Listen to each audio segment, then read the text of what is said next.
Yes, lads, what is going on? Welcome to season 3, episode 23 of the Running Irishman. I'm pretty sure it's episode 23. Um, in this episode, we have Chris O'Donnell. Chris recently just competed for Ireland in the World Relays, where they got to the final, finished 6th, I'm pretty sure, and also booked their ticket to the Tokyo 2021 Olympics, which is huge for Irish athletics. And yeah, that's really, really exciting. In this episode, we do have quite a lot going on. We talk a lot about Chris's early days in running, where he picked up a good bit of early success, and then talking about his first Irish fest pick up, all the Irish fests he's had up until now, all the different national titles he's picked up, all the different national records he's picked up, and yeah, a lot more. So it's a really, really great episode, and yeah, Chris is obviously a really, really sound lad. Before we get into this episode of the podcast, I just want to give a quick mention to an Irish company called Skip and Rope that you might find over on Instagram, who actually sent me out one of the skipping ropes I have here in my hand. I've been using it on my rest days just for, a bit of active recovery, and it's really, really good for strengthening up your legs, and yeah, I've just been really, really enjoying it. You can go give them a follow over on Instagram. The link is down in the description below, where you can see their products, get a link to the shop, and give them a text if you have any queries about any of their products. So I do appreciate them sending me out this skipping rope, and yeah, it will be put to really, really good use. Again, all the links to my twitch.tv forward slash run Irishman 1 and my Instagram and Patreon are all down in the description below. If you're watching this video on YouTube, make sure to hit that subscribe button, turn the notification bell on to be notified when future episodes do go live. And obviously, if you listen to it, make sure to give me a follow over on the runirishman.official. But yeah, that's it, pretty much wrapped up, and let's get into this episode with Chris O'Donnell. Yes, lads, what is going on? My name is Amy O'Donoghue. People call me Dr. Josh. My name's Lewis O'Loughlin. My name is Isolde O'Donnell. I'm Charlie O'Donovan. I'm Abdullah Jill. I'm Scott Fagan. I'm Mark Henry. My name's Cormac Dalton. I'm Paul Byrne. I'm Michael Morgan. More than a runner. The Irish Hammer. My name's Brennan. I'm Brian Fay. It's Dash Bar. I am a triathlete. Craig Engels. Cheryl Nolan. Sean Donoghue. John Rankin. I got 10th at the World Championships in 2019 in Doha. I'm doing great. Just happy to be on the podcast. I'm a Man United fan. Let's get into this episode of the podcast. Yes, lads, so we are here with Chris O'Donnell. Chris, thanks very much for taking the time to come onto the podcast. I really appreciate it. Not a bother, Killian. Perfect. So, for anyone out there that might not know who you are, do you want to just give a quick introduction or a breakdown about who you are and what you're all about? Chris O'Donnell, former underage footballer, now doing a bit of running. Irish 400 metre champion the last 3 years. And I have the national under 20 record as well. So looking forward to the next few years. Definitely. And then from, a lot of the information, a lot of the races that I have written down here, that was a very, very humble introduction, but it sets it up nicely to lead into everything else. And you mentioned there, obviously, you started off as a soccer player for Ben Bulben FC, which, you got to a pretty high enough level, especially for your age. Obviously, if you'd kept playing for a bit longer, who knows where that could have ended up. But thankfully, you ended up making that switch to running. So kind of what led you to make that switch? Were you kind of always, the fastest on the team, the fastest on the pitch, or was it just something you always wanted to pick up? Yeah, no, I was always the fastest on the pitch, so I would have been playing on the right wing, over the top balls, me to run on, try and cross it in. That was our plan A anyway. But it got to I was a football man. Like, my family were all football fans rather than athletics, so that's what led me down that path as a young boy. And it got to a stage where I wanted to maximize my strength, which was my speed. So I turned up to the local athletics club to train twice a week with no intention of competing, just to solely use that to help my football. In the end, I was eventually persuaded to, run the Connachts for the club, and I started to do well there, and then qualify for All Ireland, started to do well at All Irelands, and then the next thing you know it, I'm running international schools and running for Ireland at under 16 level. So I couldn't really ignore that. And I was doing well in the football. I still had big ambitions in football, but it got to a stage where, I was running for Ireland I was running for Ireland, and I just couldn't really ignore what was going on there. And so I said I'd give running 1 year, and I just haven't looked back since. It turned out to be a really good year, and it's definitely something I'd like to go back to when I finish running for a new challenge. But I'm obviously happy with the decision I've made at the moment. It was a tough one at the time because football was always my first love. But look, maybe it was a bit of fate as well that it came from doing a few competitions that I wasn't even planning to do, and they went well, and that was took off from there, I suppose. Yeah, so when was it officially that you joined the running club? Was that back in 2015? Yeah, I would have been training with them for a few years before that without actually competing. But 2015, I would have even been before 2015, to be honest. Probably going back to 2013 even, because 2014 would have been my first international with Ireland at the schools. I'll always remember that one because it's my first. So it would probably been around 2013 when I first started to compete. Yeah, it was all football until then, and I'd say 2013 I was juggling both sports, and then the next year I said, look, we'll just give running 1 year, and I would have got a few internationals, a couple of national titles that year, and I just couldn't ignore that, to be honest. Yeah, that's literally what I was about to lead into. The fact that, for the first year that you started running, juggling football and running, to then the next year when you were fully committed to running, to kind of making your first ever SIABs in technically your first ever year fully properly running. So as you mentioned, you couldn't really ignore that. And in terms of your first SIABs, some people do be running years and years and then they only eventually get one maybe in their last year of school. Kind of, what was that like for you? Did you really understand how kind of not high of a level, but for your age, how high of an achievement that was, or were you just happy to be running? No, I mean, like, see, when you're that age, SIABs is like the be all and end all. It's the Yeah. Olympics, So I'm like, my coach thankfully had a long-term plan in place for me to peak later on. I wasn't an absolute superstar, I didn't go to SIABs and win gold or anything, but it was great to run for Ireland, and I ran okay there as well. But yeah, so when I was playing both sports, and I won a national title off juggling both sports, we said, look, if we can focus on solely running, then surely this is going to be where we can have massive improvements, and thankfully it led to that. So while there were some absolute superstars there at SciHabs who aren't even running there now, I'm glad that my coach would have had still a long-term plan in place, because as I said, that's kind of the be-all and end-all.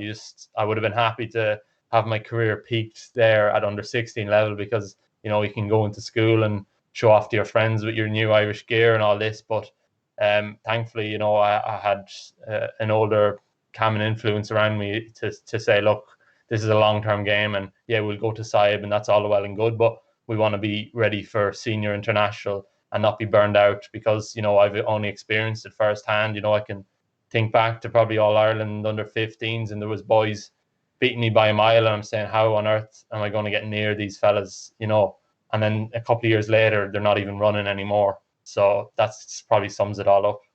Yeah, that's the thing, especially in running. It's all about the long-term goal, because it's such an easy sport to burn out in because of all the intense training and maybe the high mileage you do. So it is all really about, looking at the long term, is when, the contracts are signed and the money's made. So yeah, that's a really good way to be looking at it. And then kind of when you got your first SIABs in 2014, did this kind of flick a switch in your head, like, all right, I'm only about a year in this and I'm already representing Ireland, maybe I could go a little bit further with this? Or did that ever cross your mind? No, 100%. Once you get that first fest, you're just like, right, when's the next one?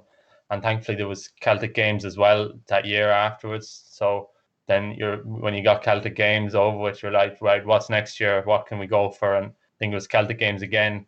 And then it got to a stage where we're looking at qualifying time. So that's the next step up. So it would have been European under 20s. And that was a big target of mine in 2017. So I took a year out of school as well. It was my break between secondary school and college. And we said, right, we're going to go full throttle at European under 20s to get the qualifying time. So that's certainly the next step up from your schools and your Celtic Games, is then making European championships with your qualifying times. And thankfully I was able to get that quite early, and it led to a full training year of focus, knowing that we're going to go to the championships now in July, knowing that we have qualified good and early, and we could plan our training around that for the whole year. And thankfully, yeah, those championships went well as well. It was a great experience, and it sets you up then to look at, right, when's the next one? It's after under 20s, you're looking at under 23s, and then it's senior level. And my first senior international came quite early as well at the Berlin European Championships. So and it's the same till this day. You know, I would have done World Relays just last week, and now I'm right. What's the next one? Olympic Games. What's after that? World Championships, Olympics again. You know, it just really rolls on every time. Yeah, it's really, really good to hear kind of your not even just commitment, but like excitement in a way, just to keep getting out there and racing, representing your country. It obviously translates then into your training, having that kind of momentum going into your training, which then obviously will lead back into big performances on a big stage. So that's obviously really, really good to hear.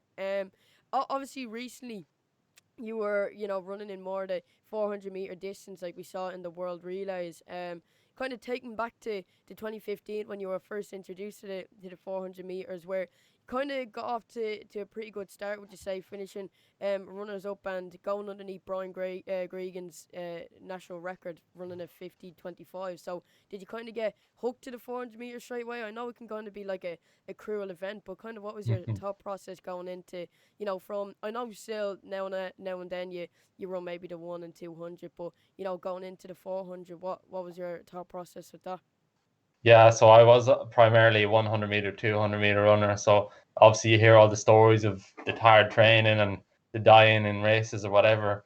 So you're a bit afraid of moving up. But going back to football, I got a serious aerobic base from playing all those matches, and it was always my coach's plan to move up to the 400, and we probably delayed it a year as well just to ease me into it. And 2015 just came at the right time, I'd say, yeah. And I was thrown into that race, the All Ireland, and when I finished second, I was like, right, it's okay, second place, first 400, happy enough.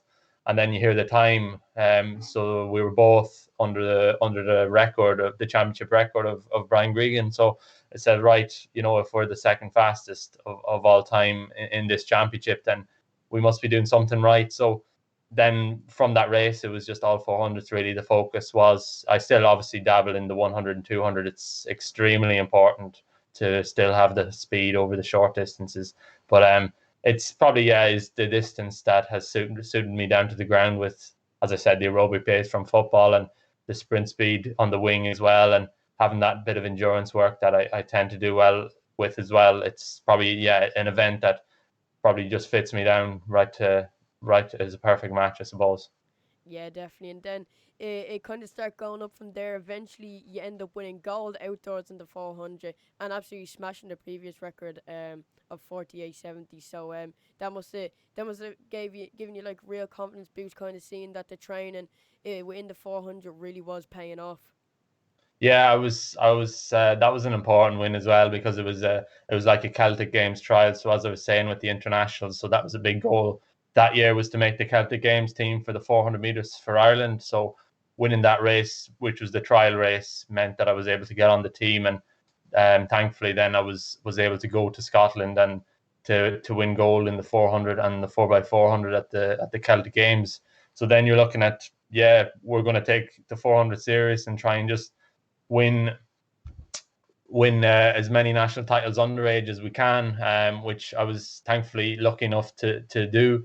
And then you're looking up to move to replicate that at senior level, and I was able to do that quite young as well. So the distance suited me down to the ground, thankfully. And when you get the taste of winning your first national outdoors, which is what in the 400, which is what that was, you just want to keep doing it again and again. And the hunger never goes away. Once you win one, you want to come back and defend it again.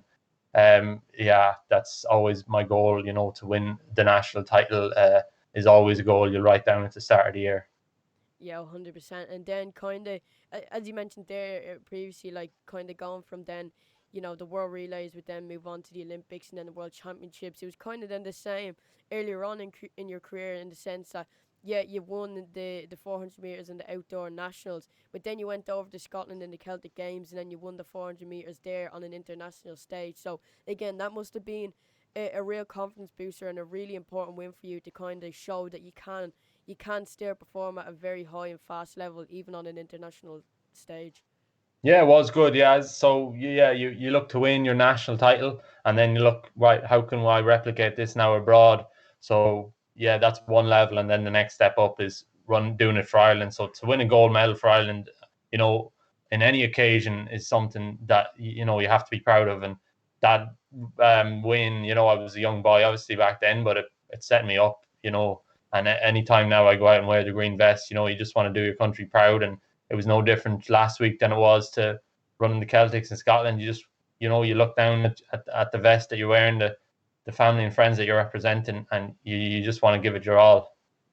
Yeah, 100%. And kind of on the topic of wanting to always come back and keep winning and that hunger never going away, that really did translate then into your amazing 2016 season. Kind of, you know, from what I have written down here, winning the national under 19 and under 20 indoor 400 meters, then going on to the under 19 200 meters, winning the outdoor championships with a record of 21:59, which still stands, and then obviously the 46:92 on the IFAM to qualify for the under 20 European Championships in Grosseto, which is, you know, pretty an insane season to put it in.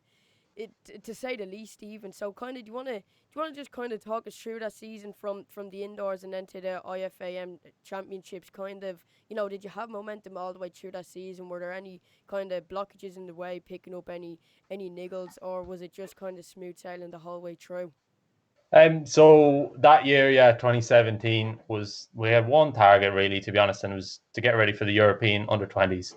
So we were able to say, right, I've got every chance of getting the qualifying standard. We're very, very confident that I'd be able to do that. So we would have wrote in the day, whatever it was, end of July, and just worked back from there all the way back to September. And we were able to plan the whole way through so we could peak at the final of the European Under 20 Championships, which is what I was able to do. That was when I ran my fastest time. So everything I did that year was just preparing for the championships. So yeah, taking up those national titles obviously is still a huge goal, but they were merely just stepping stones to getting ready for the European Under 20s. And as I said, you know, when you can win your national title and then it's what's the next step. It was the European Under 20. So to get the confidence of winning a few national underage titles that year, just it brought me forward then, yeah, to go to Belgium, and our target was to get the qualifying standard, and I ended up running skipping my PB by over a second. I was a 48.0 runner, and I came out there that weekend with a 46.9 PB and probably top 4 in the European rankings under 20 that year. So then you're really looking at now, right, we got 2 months to get ready for the championships, to be right up there. And it was a very, very competitive championships. Obviously would have liked to win it, would have liked to have a medal. Sixth place with 46.54 was probably as good as it was going to get. You know, if you asked me at the start of the year, you know, what's the absolute maximum you can do, it was probably going to be a 46.5. So it was one of those races where, yeah, you're going to be disappointed. You're targeting a medal or targeting a gold medal all year, to come with sixth place. But I can say at those championships, I gave it everything, and I probably couldn't have ran faster on the day. Yeah, definitely. And like, would that have been your first kind of European Championships? I know it was under 20, but would that been your first European Championships in an Irish vest? It was, yeah, yeah. So I am a championship runner, and you know, you'd see that with the nationals. I like to raise my game under the pressure. So I went there, you know, yeah, it was my first European Championships, but it was something that I was going to relish. So I remember going into the heat on day one, you know, it was 35 degrees, you know, big pressure, but I absolutely loved it. We got a nice win in the heat. Then I was put in a very, very tough semi-final. And I was able to grind out a win there. It was a very, very close finish. I finished strong in that race. Went into the final then, you know, it was a hot race. There was probably 7 people in the final that thought, right, I can win this one today. And, you know, credit to the Italian, you know, he had his home support behind him, and he rose to that occasion on the day. And I couldn't have ran faster as well. And to come away with a national record as well, I suppose, was a bonus. The national under 20 record, which was probably as well a target at the start of the year. So to still have that as well, and it was shared by 2 people who I respect, in Brian Gregan and Gordon Kennedy. So to take it from 2 top class athletes like that as well, you know, I was able to go home with something at least. Yeah, definitely. And I know you were mentioning like, yeah, winning the indoor and outdoor nationals was great, but it was really just preparing for the under 20 European Championships. But do you think kind of getting them wins across the board during that season kind of gave you a little bit more momentum and confidence going into the European Championships, or did it really help at all and you were just fully focused on the championships themselves? No, it helped absolutely, because they're at the championships, it's the final. So that's what, you're going to replicate the kind of championship experience in those national underage. There's still massive pressure in national underage. You know yourself what it's like. Every young boy wants to win, the All Irelands. And so to prepare, you'll have your heat and your final there. So that was every bit as important preparation for that. And yeah, you just replicate. And I like those kind of championships where the pressure is on and you have to raise your game. It's a final. It's if you don't perform here, that's it. So I like that, and so that experience certainly brought me to the European under-20s, because I was able to perform my best over the 3 rounds there as well. And yeah, I'd certainly credit the national championships from that to get me ready. Yeah, definitely. Kind of then moving on into your more senior part career, picking up your first ever senior Irish vest for the European team, and finishing second in the 4x400 meter relay. So getting your first Irish senior vest, kind of how did that come about? Was it winning nationals, or was it just kind of a selection after the display of talent that you showed over the few years? And that was the team championships were quite early that year. It was Olympic year, so it'll be similar this year. They were before the national championships, Yeah. so nationals wouldn't have been a trial. So it was based on actually my time at IFAM. My 46 run there would have got me onto that team, and yeah, I would have came. Yeah, I was going in there as this young junior, and 3 lads. I couldn't have asked for 3 better lads to share a relay team with in Thomas Barr, Mark English, and Brian Gregan. So that was some team on that day. And for my first international, you'd be a bit nervous. For a senior internationalist to say, you'd be a bit nervous, and especially in a relay, you don't want to let anyone down. And I was actually starting us from blocks, and it's a bit of added pressure there with the start. But these lads, these experienced internationals in English, Gregan and Barr, were just telling me, look, we're with you all the way. You've had a good season. We believe in you and all this. And I'd like to thank them for the words of encouragement. A young lad on his first international, you're in the column with, the Borlays and all those lads are in there as well. So they really, took me that day, took me under their wing, and, we got a nice run as well. Those lads certainly made it an easier experience. I'd say definitely picking up that second place medal really kind of, not even took the pressure off, but kind of showed to yourself that, you can be competing at at an international senior level. Because as you mentioned, the national championships were later on in that year. So maybe, there was a bit of, speculation on how you may have performed at the early on in that season, especially, jumping straight into your first senior Irish vest. Kind of then getting that second place kind of was probably a bit of a relief. Kind of then you were thinking, right, maybe I can, or definitely I can, compete at a senior and international level.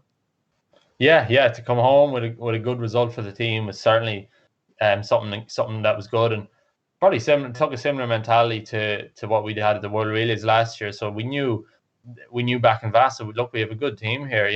We might be Ireland, we might be a small nation, but when you put the 4 of us together on this team, we've got every chance of doing things. So we went on that day, we believed that we could do it. And same at World Realys last week, we just believed that, we have a good team out here, and we can, up our game from national championships. But if the 4 of us perform to our very best on the day, or to our best ever, then we'll be right up there. And that was the same mentality. And I think for a relay team, you have to believe in yourselves, and certainly we did that day, and we certainly did last week as well. Yeah, that team is definitely no team to write off before a race. You, Brian Gregan, Mark English, and Thomas Barr. It's a serious team, and a lot of athletes in there, like Thomas Barr and Mark English, who have competed at a world and European level at a very, very high standard. So definitely not a team ever to be writing off, and these are definitely up there when it comes to individual and relay races. Yeah, and they've had the vast amount of experience, and I suppose I was probably chucked in at the time. They were run together for years. They would have been at the Beijing World Championships the year before. They would have been at the Zurich World Championship or European Championships in 2014, making the final. You had lads like Richard Morrissey and Brian Murphy on the team as well. So now, you have this new lad coming through, and they're probably thinking, right, what can we expect of him? But they're absolutely fantastic on the day. And obviously back a few years before, I'm looking up to them on the TV running the relays or running their individual events. So you might be in awe, but you just have to look at the training and believe that, you belong here with these lads. And yeah, they were absolutely brilliant on the day, thankfully. Definitely, definitely. Kind of your hard work and the amount of wins and high caliber races that you were competing in kind of started to creep in down to the more educational side of things. You could even say again to pick up a scholarship in Loughborough. I'm sorry if I absolutely butchered that name. University to then study sports and exercise science. So kind of how did that scholarship come about? Were you always looking into to pick up a scholarship, or was it just kind of something that popped up and you just took the opportunity? Yeah, so I had a year out, as I said, to prepare for the European under-20. So it also gave me a year to decide what I want to do. The plan was always to go to England to challenge myself. There were options in Ireland. There were good coaches, good options in Ireland, such as the Institute in Dublin. But I wanted to go overseas just to try and take myself to this next level. And Loughborough University has absolutely world-class facilities in every sport you can think of. It's the training base of British athletics. You've got your swimming, cricket, rugby, boxing, football, you name it. It's all here.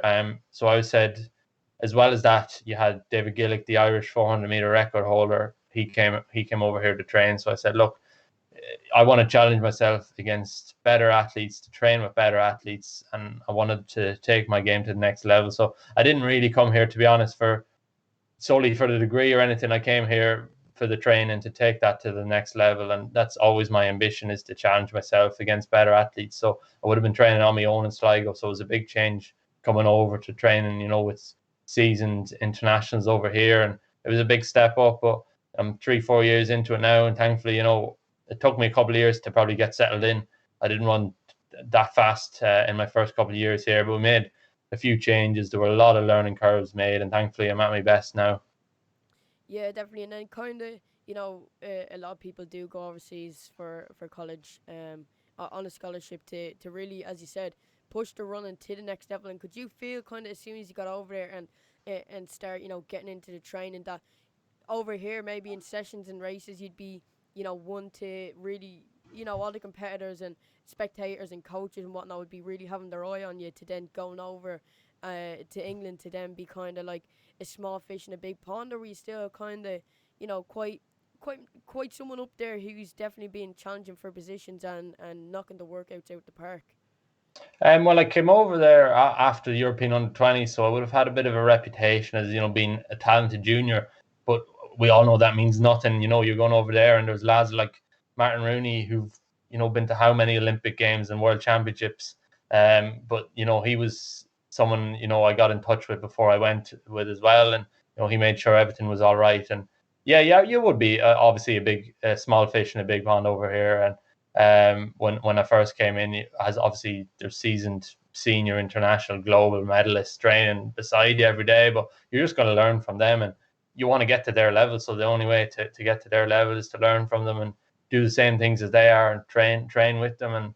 And I got that experience early on, and now, if I was now a senior international now, and I seen some young boy coming over from Ireland, I'd do the same. I'd make sure, he's in the right place mentally, physically as well, and I'd show him his way around like I was showing around, thankfully.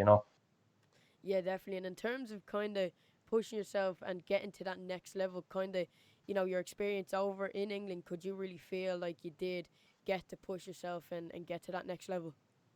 Yeah, because in Ireland, obviously it's a smaller field. You're probably racing the same lads all the time, and I was training on my own in Sligo, so I really wanted to push myself more. So I got myself into a very competitive training group, and so the lads every day. So they're all equally as motivated as I am. So if you go in any day and you're not on it, then you're going to get found out. You'll get your arse handed to you, to put it mildly, in training. So you need to be on it every day, and that forces you to have your preparation right. And that's the environment you want to be in. Yeah, definitely. And did that kind of translate then into much races over in England, where you could kind of start seeing that you're getting up the ranks and seeing some success over there? Yeah. The obviously again the competition is tough over here, but and then what I like, yeah, you race probably a few faster lads over here, but then you go back to nationals, having been have had that experience running against faster lads, and you can back yourself then, hopefully to use that experience and those learning curves, running against some top lads over here, or some top guys abroad, to take that then to nationals and try and use that experience that you've gained to obviously perform at your best when you come back to Ireland. Because at the end of the day, you want to perform still. I'm an Irish athlete, and I want to perform my best every year at the national championships. Yeah, 100%. And kind of, when people are talking about, people's careers and people racing, they're always talking about, how they're winning and, all the really, really good things. But in terms of, going over, either it's to England or to America to improve as an athlete, you're going to have these major losses probably for a long time or for a short time. And do you think picking up these losses on a bigger stage kind of really does motivate you and give you that experience then to push even harder than just being, maybe if you were back home in Ireland, winning week in, week out? Yeah, I think so. If you're just winning week in, week out, you're probably idling. You want to see what you can do against some bigger names, bigger lads. So my first 2 years here, to be honest, was disappointing. I didn't PB for 2 years here. So I was humbled by that experience. So I came home for a few months. We sat down, we talked about absolutely everything. We analyzed every possibility of a new coach. I would have considered your man on the street. Yeah, We wrote down every single coach who was a yeah, possibility. We spoke to everyone, and thankfully now, I'm with a coach, Mike Baker, who took me on last year. I was able to get loads of PBs under him last year, and that was off the back of lockdown training as well. So we're hoping now with a full year of training that I'll be able to show more improvement this summer. But certainly, yeah, the first 2 years were disappointing here, and you'd always look back and say it's motivating because you just don't want to go there again. definitely. It's not a great place to be, and I think also that winning feeling is so addicting that you just want to be feeling it every time you race. So yeah, no, that's what I mean. Kind of having that experience of losing then makes even the winning that little bit better, and then obviously gives you probably, there could be two people that can handle the losing. You can have the people that get demotivated and think they're not good enough, and then you have the people that, kind of use it as motivation or momentum to kind of really use it in your training to then push on forward. So it's always good to see that you used it in your training to then eventually reach that next level. And we see that then when you came back to Ireland for a few races, um over your time when you were still over in England, obviously, but then coming back for your first national senior and getting your first national senior title over the 400 meters. So does that race kind of hold a special place in your heart? Because I know winning a national title at a senior level is kind of the pinnacle over here of running, which then kind of shows that you're then able to represent Ireland on a much bigger stage. Yeah, it has to be. Yeah, to be honest, it's all well and good winning your national underage titles, but to win the senior one was special, and you have your family there in the crowd, and your friends at home or family who can't make it. They would have been all watching on TV. Would have been live on RTE, obviously. So to win that day, was certainly special. I'm not sure. I might have been 19 or 20 on the day as well, and to get the first senior title is always a day you'll never forget for sure. And that year as well, it was sort of a trial for the Berlin European Championships. So again, I needed to show what I can do on that day, because I wanted to obviously go to the European Championships in Berlin in that amazing stadium. That was a big goal that year, and so a lot of pressure again on that day to perform. So thankfully that all went well, and the selectors were able to say, right, he's ready. We're going to give him the experience at the Europeans a couple of weeks later. And that, what was that experience like? Your first senior international, championships representing Ireland for the first time on a senior level in Berlin in the 400 and 4x400. Obviously, you did have that experience with senior athletes, in in when you went over in the Europeans at an under 20 level. So kind of did you feel like you had that little bit more experience, especially from the first time, and maybe the pressure wasn't as high as such, and you kind of were a bit more relaxed just because of the amount of experience you had going over? Yeah, it was. At this stage now, yeah, I've been running for Ireland enough times already. I had no reason to be nervous, but the occasion was absolutely fantastic. You would have had 70,000, 80,000 people there every day at the Olympic Stadium in Berlin with all the history behind it. And I was, I think at the time I was the second or third youngest person in the whole championships. Probably only, probably Jakob Ingebrigtsen was probably only younger than me at the championships. Or a few others, like those. And very few people, unless you're an Ingebrigtsen who went and won that week, will go straight from junior level to senior level and start winning titles. So I got a bit of a humbling, I wouldn't say loss. I would have been finished mid-pack in the heat with a season's best. So it was something to shout about still. But I wasn't at the level to be competing for medals or competing for finals.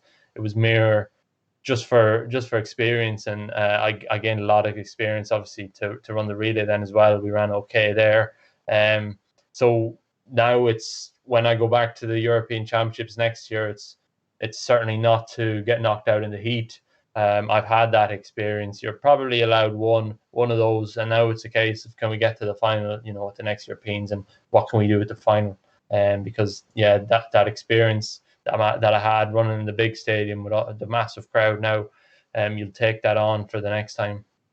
Yeah, definitely, because at an international stage, you kind of everyone's trying to be there, and you do really need to be performing to kind of claim your spot each year or each time, there's an international race, and you don't want to just as well to be there to be making up the numbers in the heats. You want to get out of the heats, get into the final, and kind of really be challenging for medals. So yeah, did you kind of then kind of like when you were being over in England, like you are now, kind of did you use that then after your first senior European Championships in Berlin to put it into your training, and then kind of focus then ahead on your next international race? It does, yeah, because when you're there at the Europeans and you get knocked out in the heat, albeit it was expected. I ran fine, I ran a season's best, all well and good, but then you see lads like Thomas who got a bronze medal at the championships, and you're like, right, how do I get to that level? Yeah. I want that to be me in the future. So certainly, yeah, you go home and you're like, right, there's a few years ahead. So when I'm Thomas's age, or you're in a few years' time, you want to be right up there with those fellas. And I said at the time, it was experience for me at those championships, but the next time, there's no excuses, and you need to, use that. And yeah, as you said, go back into training, and your aim then is to be right up there with the lads who are beating you comfortably. Yeah, definitely. As you mentioned, you kind of only get the 1 year of experience, and then there's no really excuses left. You kind of then just need to show up and really start performing, which obviously we'll get into.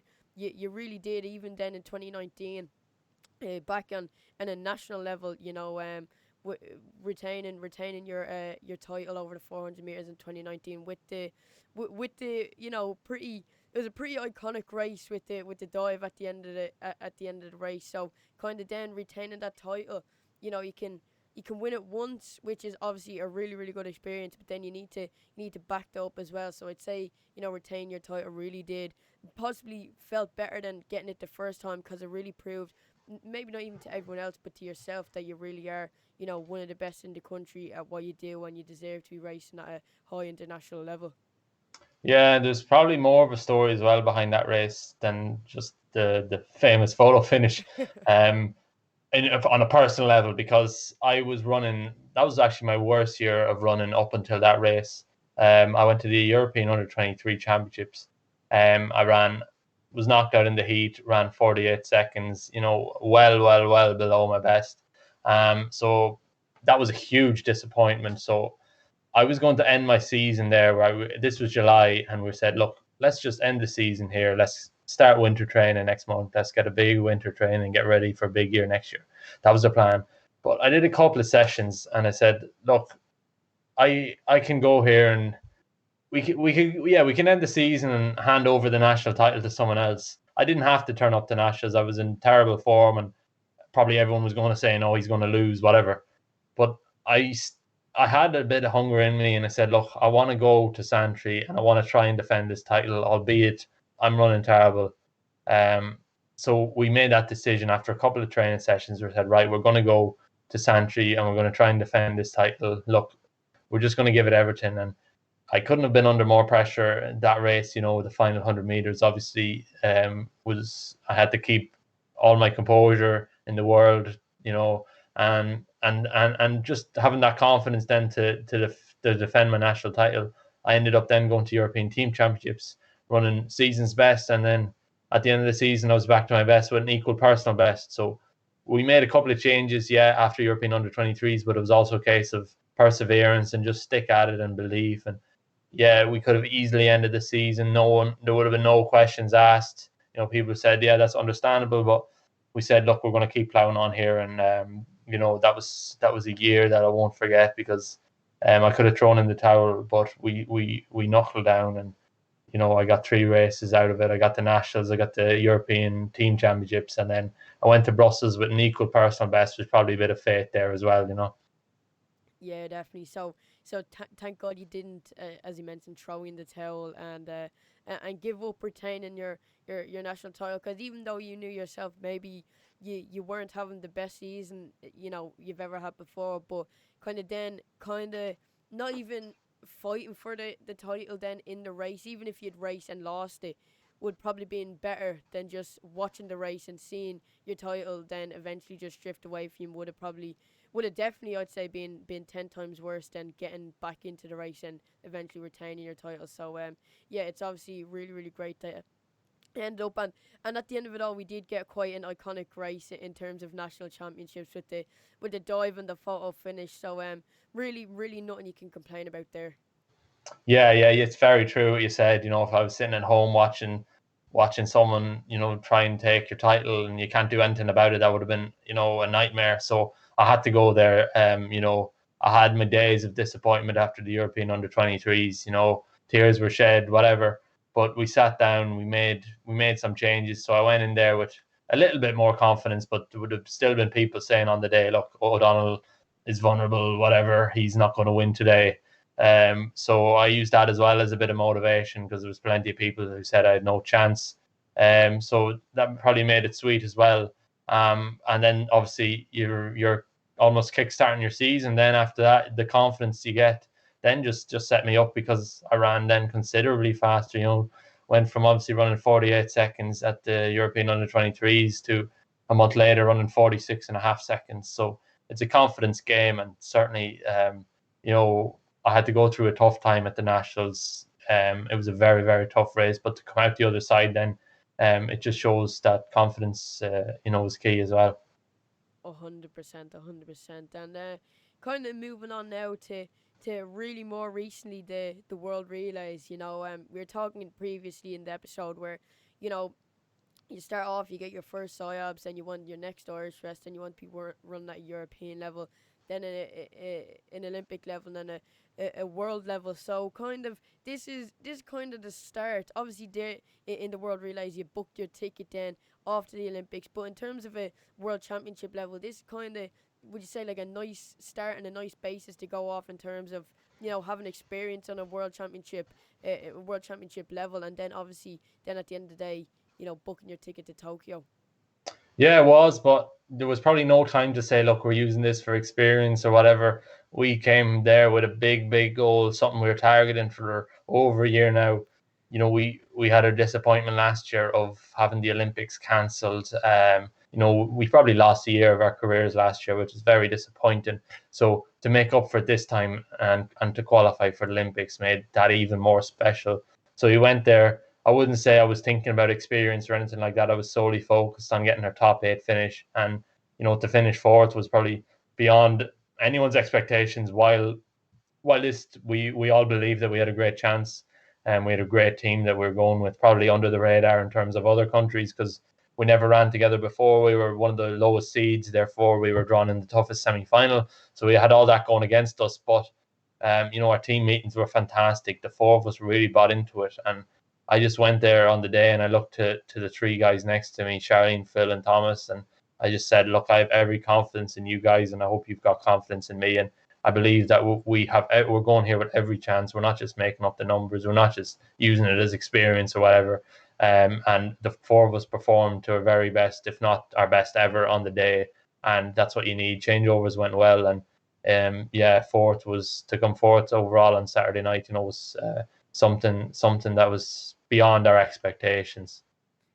100%. And kind of look, we could sit here and we could talk about, oh, did you have a race plan? How did this go during the race, and how did that go? But a lot of people watch the race, and a lot of people know about that. I think what I want to know about anyway, and I'm sure what a lot of people want to know, is kind of that feeling that you just realised that you've made an Olympic Games and you've booked your ticket to the Olympics. Kind of what is that feeling like, and especially for your first one, for your very first Olympic Games, which it will be for you. Kind of, what is that feeling like?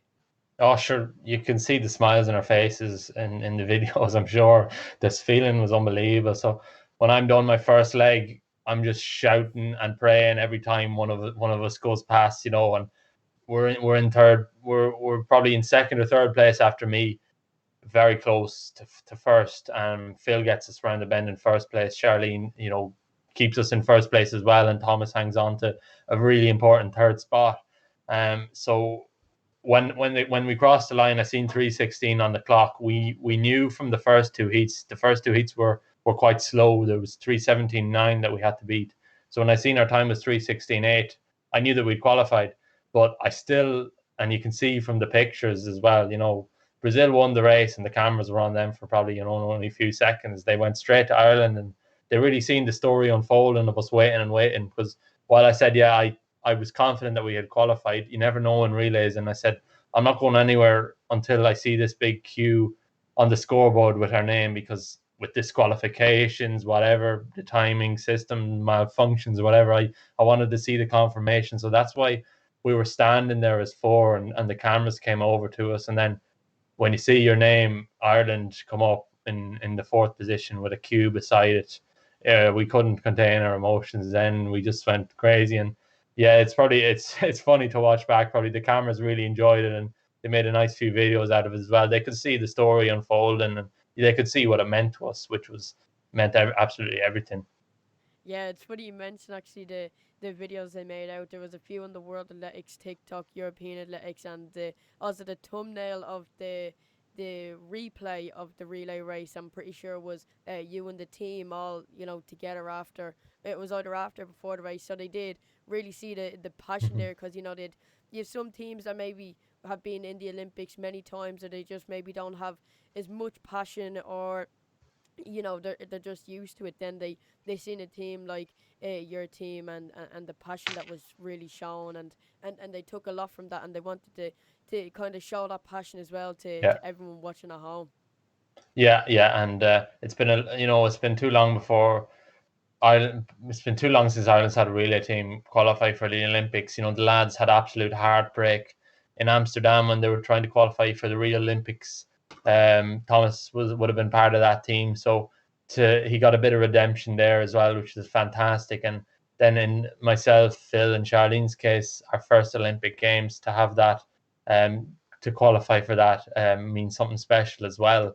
So and there was the outside influence of teams, probably didn't think, Ireland have no chance today, but we believed in ourselves, and then to prove all of those doubters wrong, probably, you could see that in our faces as well, and it just meant everything. And the support at home was absolutely fantastic. There would have been loads of Irish flags there in the stadium. I'm sure our families would have been over, but we were overwhelmed by the support at home, and that drove us on as well, it has to be said.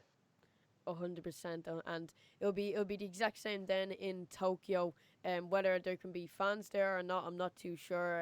I'm sure no one is too sure. It's all pretty uncertain at the moment. But for me anyway, and I'm sure for a lot of people at home and watching that race, we really do wish you all the best of luck. Kind of just then to wrap this episode up, I know you have a few national titles to retain. You have a few records to keep or break, and obviously a few PBs to break, and obviously the Olympics now that will hopefully go smoothly then this year. But in terms of overall, kind of what's your plan looking like? What's the goal for the near future, or the years ahead? Kind of what's your thought process with all of that?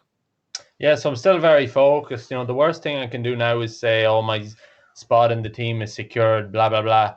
There would have been lads watching there last weekend who says, "I want to now be part of this team." So I have a challenge now to keep my place, and it's a challenge that I'm certainly looking forward to. So I'm working my socks off for the next 2 months to make sure I keep my place on that team. So I've had absolutely no time to get carried away with last week, because if we do get complacent, then someone's going to take your place. So I'm going to now pick up some individual races abroad in June, 3 or 4, as well as trying to defend my national title as well. That's the plan. I'm not looking too far ahead past the Olympics this year. Obviously, you have your goals and years to come is win medals for Ireland on the world stage, European stage, break the national senior record would be a target of mine as well. But I'm just thinking now of keeping my spot and becoming an Olympian. I'm not thinking past this summer. Yeah, definitely. So use the Olympics as something to train for, and not something to kind of let you sit back and relax, which is hopefully going to then allow you to perform in these individual races, the nationals, and then obviously the elusive Olympic Games later on this summer. It's been really, really great having you on the podcast. I've really, really enjoyed it, Chris, and yeah, I really do appreciate you taking the time to come on. Yeah, thanks, million, Killian. Absolute pleasure. Anytime. Great chat. Perfect. We'll probably have you on then after the Olympic Games, and see how things are going. Yeah, hopefully all goes well. Fingers crossed from now till then. And yeah, I'll certainly be back on and let you know. Perfect. So for anyone watching and listening at home, I really appreciate it, and I'll see you all next time. Bye.